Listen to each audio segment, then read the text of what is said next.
நிறைவாழ்வு AG சபை வழங்கும் morning மன்னாவிற்கு உங்களை அன்போடு வரவேற்கிறோம்.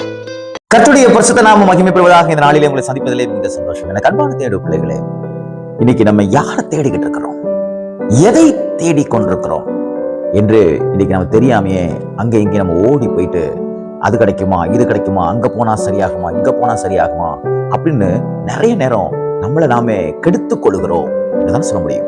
நான் ஒரு வசனத்தை வாசிக்கிறேன் பாருங்க. தன்னுடைய வாழ்க்கையை கெடுத்துக் கொண்டவர், அழித்துக் கொண்டவர், அவர் எப்படி எதை தேடினார் என்று வாசிக்கிறேன் பாருங்கள். 1 நாளாகமத்தின் புஸ்தகம் 10வது அதிகாரம் 13வது வசனத்துடைய கடைசி பகுதி இப்படியாக சொல்லுகிறது, அவன் கர்த்தரை தேடாமல் அஞ்சனம் பார்க்கிறவர்களை கேட்கும்படி தேடினது நிமித்தம் செத்து போனான்.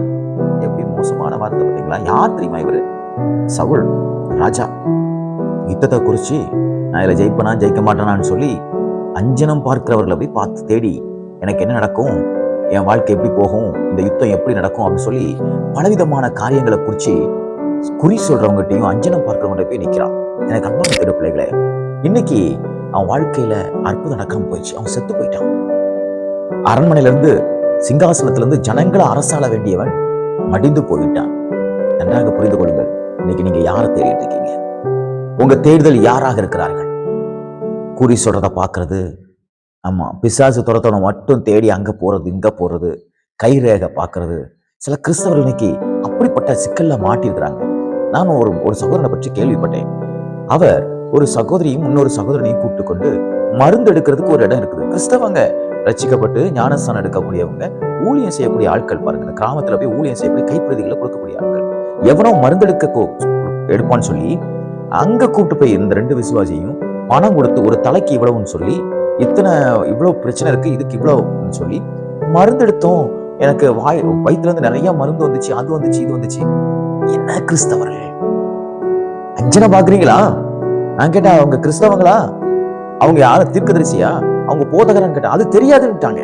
எனக்கு அன்பான தேடுபிள்ளை, செத்தே போயிடுவீங்க. கர்த்தரை தேடாம நீங்க அஞ்சனம் பாக்குறவங்களையும், குறி சொல்றவனையும், கிளி ஜோசியம் பாக்குறவனையும், கைரேகை பாக்குறவனையும், பேராசி பார்க்கிறவனையும், வாஸ்து பார்க்கிறவனையும் பார்த்து நீங்க போவீங்கன்னா உங்க வாழ்க்கையில ஒரு நல்ல ஒரு வளர்ச்சி இருக்காது. யாரை தேடிக்கிட்டு இருக்கீங்க? எதை தேடிக்கிட்டு இருக்கீங்க? எதுக்கு பின்னாடி போயிட்டு இருக்கீங்க? பணத்துக்கு பின்னாடியும், புகழுக்கு பின்னாடியும். அது உங்களை மரணத்துக்கு நேரம் கொண்டு போய்விடும்.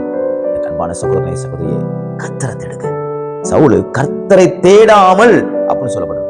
இன்னைக்கு அங்கங்க அந்த ஊழியக்கார்ட்ட போனா சரியாகும், இந்த ஊழியக்கார்ட்ட போனா சரியாகும், அவர் என் தலையில கை வச்சா சரியாயிரும், இவரு தலையில கை வச்சா ஜெபம் சரியாயிரும், இவர்கிட்ட ஜெபக்குறிப்பு எழுதி கொடுத்தா சரியாயிரும். முதல்ல அதெல்லாம் தூக்கி குப்பையில போட்டுட்டு முதல்ல நீங்க தேவனுடைய சமூகத்துல உட்காருங்க. நீங்க தான் அவருக்கு முக்கியம். உங்களுக்கு வந்திருக்கிற பிரச்சனை, உங்களுக்கு வந்திருக்கிற சோர்வு, உங்களுக்கு வந்திருக்கிற வியாதி, உங்களுக்கு இருக்கிற கடன் பிரச்சனை, இதுக்கெல்லாம் ஒரே ஒரு தீர்வு கர்த்தருடைய சமூகத்துல இருக்குது. அதுவும் நீங்க உட்கார்ந்து இருக்கும் பொழுதுதான். உங்களை விட உங்களுக்கு நல்லா ஜெபிக்கக்கூடிய யாரும் கிடையாதுங்க. உங்களை விட உங்களுக்கு வாக்கு தத்துவம் சொல்லி ஜெபிக்கக்கூடிய ஆட்கள் யாரும் கிடையாது. ப்ராப்பசி சொல்றதுக்கு, தீர்க்கதரிசனம் சொல்றதுக்கு உங்களை விட உங்களுக்கு வேற யாரும் கிடையாது. தேவனுடைய சமூகத்துல உங்களை விட உங்களுக்காக விழுந்து கிடக்கிறதுல வேற யாரும் கிடையவே கிடையாது. நன்றாக புரிந்து கொள்ளுங்கள். கர்த்தரை தேடுங்க. கர்த்தரை தேடுவீங்க. கர்த்தரை தேடுவீங்கன்னா நிச்சயமா கண்டடைவீங்க. தேவையில்லாத விஷயத்துல மாட்டிக்காதீங்க. தேவையில்லாத மனுஷனை தேடாதீங்க. அவைகளாம் கண்ணியை பிறப்பிக்கும். தேவையில்லாத பிரச்சனைகளை கொண்டு வரும். ஆகையால் இன்றைக்கு ஒரு தீர்மானம் எடுங்கள். நான் மனுஷனை அல்ல, மாந்திரிகங்களை அல்ல, தேவனை நான் தேடுவேன், கர்த்தரை நான் தேடுவேன், எல்லாவற்றையும் பெற்றுக்கொள்வேன் என்று கர்த்தரை ஸ்தோத்திரம் பண்ணுங்க. இந்த நாள் உங்களுக்கு ஒரு அற்புதத்தினாலாக தேவன் மாற்றிக் கொடுப்பாராக. God bless you.